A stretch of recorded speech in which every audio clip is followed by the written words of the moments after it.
Hello viewers, welcome to smart English class. இன்றைக்கி நம்ம பார்க்க போகிற டாபிக் கைண்ட்ஸ் ஆஃப் சென்டென்ஸ். அதாவது சென்டென்ஸ்னால் என்ன, அதில் என்னென்ன கைண்ட்ஸ் இருக்குது அப்படிங்கிறத பார்க்க போகிறோம். நீங்கள் இந்த வீடியோ ஸ்கிப் பண்ணாமல் முழுசாக பாருங்கள். அப்போ தான் உங்களுக்கு இதை பற்றி ஃபுல்லாக தெரியும். உங்களுக்கு ஸ்போக்கன் இங்கிலீஷ் பேசுகிறதுக்கு ஈஸியாகவும் இருக்கும். அதுக்கு முன்னாடி நீங்கள் இந்த ஸ்மார்ட் இங்கிலீஷ் கிளாஸ்க்கு புதுசு அப்படின்னா சேனலை சப்ஸ்கிரைப் பண்ணுங்கள். கூடவே பக்கத்தில் உள்ள பெல் ஐக்கானே கிளிக் பண்ணிக்கோங்க. வாங்க இன்றைக்கி நம்ம கிளாஸ்க்குள்ளே போகலாம். இன்றைக்கி நம்ம பார்க்க போகிற டாபிக் என்ன அப்படின்னா சென்டென்ஸ் தான். ஓகே, ஸோ சென்டென்ஸ் அப்படிங்கிறது உங்களுக்கு சென்டென்ஸ்னால் என்ன அப்படிங்கிறது தெரியணும். இப்போ சென்டென்ஸ்னால் என்ன, அதாவது ஒரு கம்ப்ளீட்டான மீனிங் கொடுக்குற ஒரு வாக்கியம் தான் சென்டென்ஸ். ஓகேவா? ஸோ இப்போ இன்கம்ப்ளீட் மீனிங் கொடுத்துச்சு அப்படின்னா அது ஒரு சென்டென்ஸ் கிடையாது. ஓகே, ஸோ இப்போ example, I eat an apple.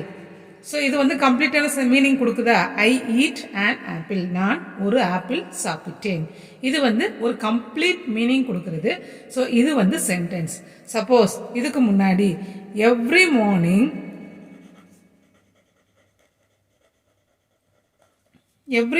I eat an apple, இதுவும் ஒரு கம்ப்ளீட் மீனிங் கொடுக்குது.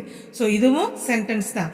இப்போ இந்த ஐ ஈட் an ஆப்பிள் இல்லாமல் எவ்ரி மார்னிங் மட்டும் வச்சு பார்த்தோம் அப்படின்னா ஸோ அது கம்ப்ளீட் மீனிங் கொடுக்காது.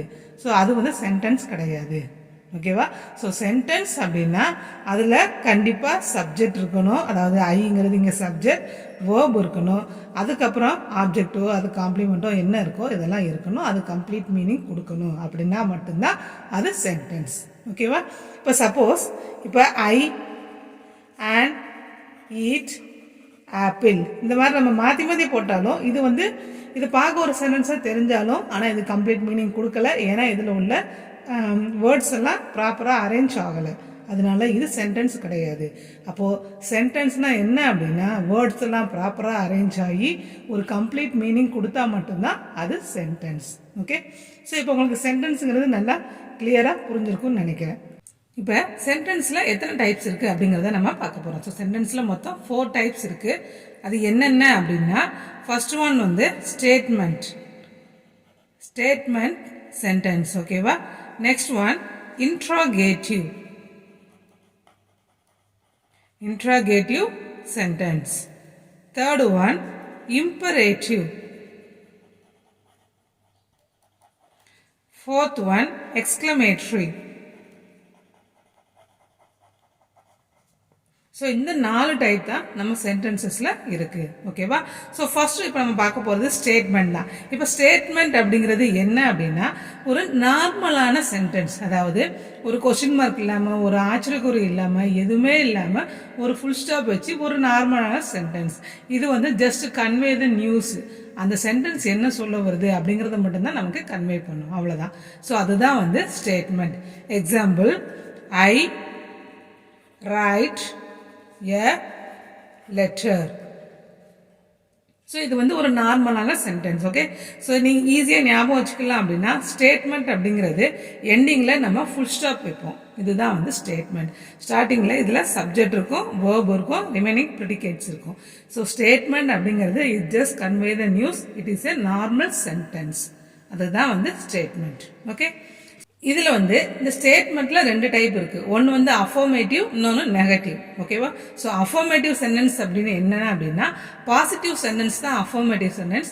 நெகட்டிவ் சென்டென்ஸ் அதாவது நாட் வந்துச்சு அப்படின்னா அது நெகட்டிவ் சென்டென்ஸ். ஓகேவா? ஸோ அது நீங்கள் ஜஸ்ட் தெரிஞ்சு வச்சுக்கோங்க. அஃபர்மேட்டிவ், நெகட்டிவ் அப்படிங்கிறது இதோட டைப்ஸ். ஓகேவா? நெக்ஸ்ட் நம்ம பார்க்க போகிறது இன்ட்ராகேட்டிவ். ஸோ இன்ட்ராகேட்டிவ் சென்டென்ஸ் அப்படின்னா என்னன்னா ஈஸியாக ரிமெம்பர் பண்ணிக்கலாம். கொஸ்டின் டைப் சென்டென்ஸ் எல்லாமே இன்ட்ராகேட்டிவ் சென்டென்ஸ் தான். ஓகேவா? ஸோ கொஸ்டின் டைப் சென்டென்ஸ் எல்லாமே இன்ட்ராகேட்டிவ். ஸோ இந்த கொஸ்டின் டைப்லேயே நமக்கு 2 டைப்ஸ் இருக்குது. அது என்னென்ன அப்படின்னா ஒன்று WH ஃபார்ம், இன்னொன்று SR/NO டைப். ஸோ இந்த 2 டைப் இருக்குது. ஒன்று WH சென்டென்ஸ், இன்னொன்று SR/NO டைப் சென்டென்ஸ். ஓகேவா? ஸோ WH சென்டென்ஸ் என்ன அப்படின்னா the question start with WH form. அதாவது when, where, what, why, how. Okay, so இந்த மாதிரி WH ஃபார்மில் இதில் ஹவுங்கிறது அதோட சேர்த்தோம். ஓகே, ஸோ WH தான். இந்த மாதிரி நம்ம WH கொஸ்டினில் ஸ்டார்ட் ஆகிற சென்டென்ஸ் எல்லாமே WH கொஸ்டின் தான். இதெல்லாம் ஸ்டார்ட் ஆகும். ஓகேவா?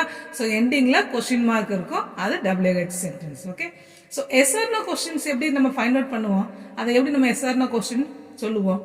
இப்போ example, did you finish your work அப்படின்னு சொல்லி கேட்குறாங்க. அதை நம்ம எப்படி சொல்லுவோம்? எஸ் ஐ ஃபினிஷ்ட், இல்லைனா நோ ஐ டிடன்ட் ஃபினிஷ் அப்படிங்கிற மாதிரி சொல்லுவோம். அப்போ அதை எப்படி கண்டுபிடிக்கிறது எஸ்ஆர்னோ டைப் கொஸ்டின் அப்படிங்கிறத?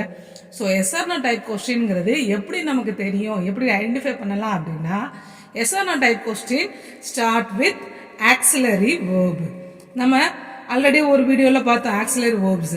ஸோ அந்த ஆக்சிலரி வேர்பை வச்சு ஸ்டார்ட் பண்ணுற கொஸ்டின் எல்லாமே எஸ்ஆர்னோ டைப் கொஸ்டின் தான். அதாவது is be form, is am are was வேறு.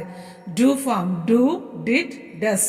Have form has have had. And modal auxiliary. Modal auxiliary என்னென்னது? Will, would, shall, should, can, could, may, might, must. இது எல்லாமே இதுல இருந்து, இந்த ஆக்சிலரி வேர்ப்ல இருந்து ஸ்டார்ட் பண்ற கொஸ்டின் எல்லாமே எஸ்ஆர்னோ டைப் கொஸ்டின்ஸ் தான். ஓகே, ஸோ இந்த ஆக்சிலரி வேர்பை பற்றி நீங்கள் கிளியராக பார்க்கணும் அப்படின்னா, இதுக்கு முன்னாடி நம்ம போட்ட வீடியோஸை நீங்கள் எடுத்து பார்த்தீங்க அப்படின்னா உங்களுக்கு ஒரு கிளாரிஃபிகேஷன் கிடைக்கும். ஓகேவா? ஸோ இப்போ இதுலேருந்து என்ன பார்த்தோம் நம்ம? WH question, yes or no type question. So WH question அப்படின்னா the WH question start with WH form, அவ்வளோதான். ஓகேவா? நெக்ஸ்ட் எஸ்ஆர்னோ கொஸ்டின்னா, yes or no question start with auxiliary verb. Okay, do you finish your work? Okay, இல்லை பி ஃபார்மில் ஒரு இது இருக்குன்னா, are you late? Okay, yes I am late அப்படிங்கிற மாதிரி நம்ம சொல்லலாம். ஓகேவா? எஸ். ஸோ இது வந்து இன்ட்ராகேட்டிவ் டைப். நெக்ஸ்ட் ஒன் நம்ம பார்க்க போகிறது இம்பரேட்டிவ் சென்டென்ஸ்.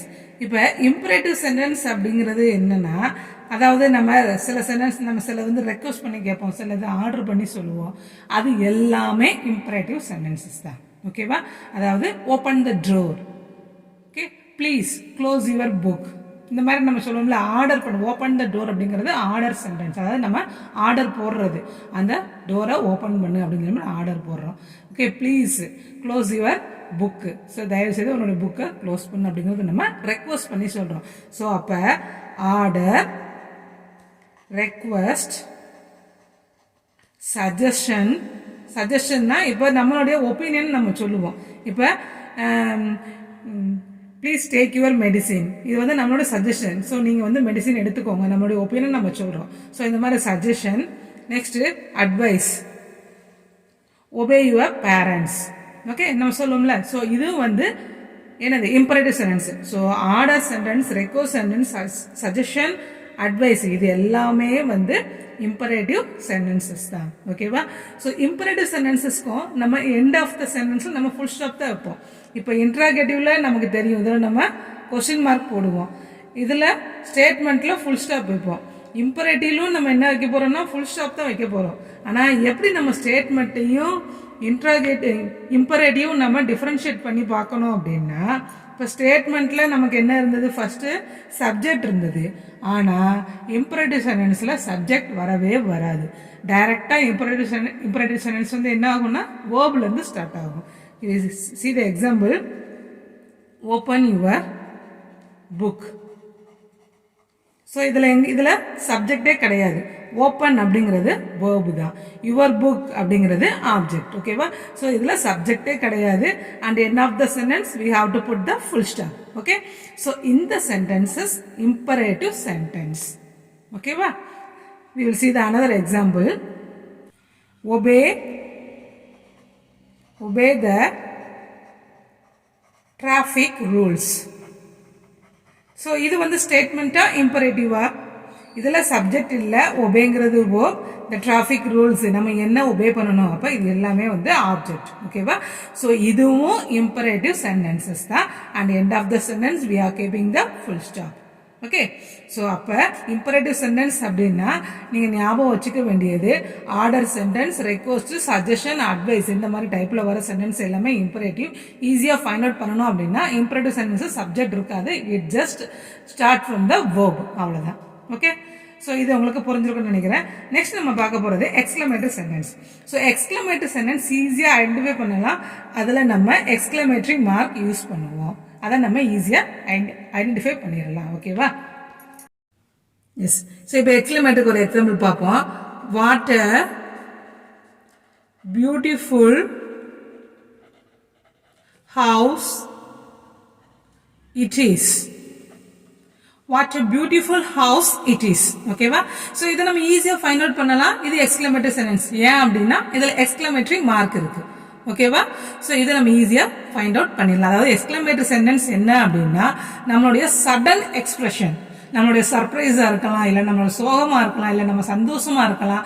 அப்ப நம்ம சடனா நம்மளுடைய எக்ஸ்பிரஷன் ஆகிற வேர்ட்ஸ் சென்டென்சஸ் தான் எக்ஸ்க்ளமேட்டரி சென்டென்ஸ். ஓகே, எக்ஸ்க்ளைம்ட் அப்படின்னா ஆச்சரியப்படுறது. சோ அப்ப ஆச்சரியக்குறியோட முடிக்கிற சென்டென்ஸ் தான் எக்ஸ்க்ளமேட்டரி சென்டென்சஸ். ஓகே, சோ அத முத கிளியரா தெரிஞ்சுக்கோங்க. அப்ப நம்மளுடைய சடன் ஃபீலிங்ஸ் அத நம்ம எக்ஸ்பிரஸ் பண்றது தான் எக்ஸ்க்ளமேட்டரி சென்டென்ஸ். Okay, S.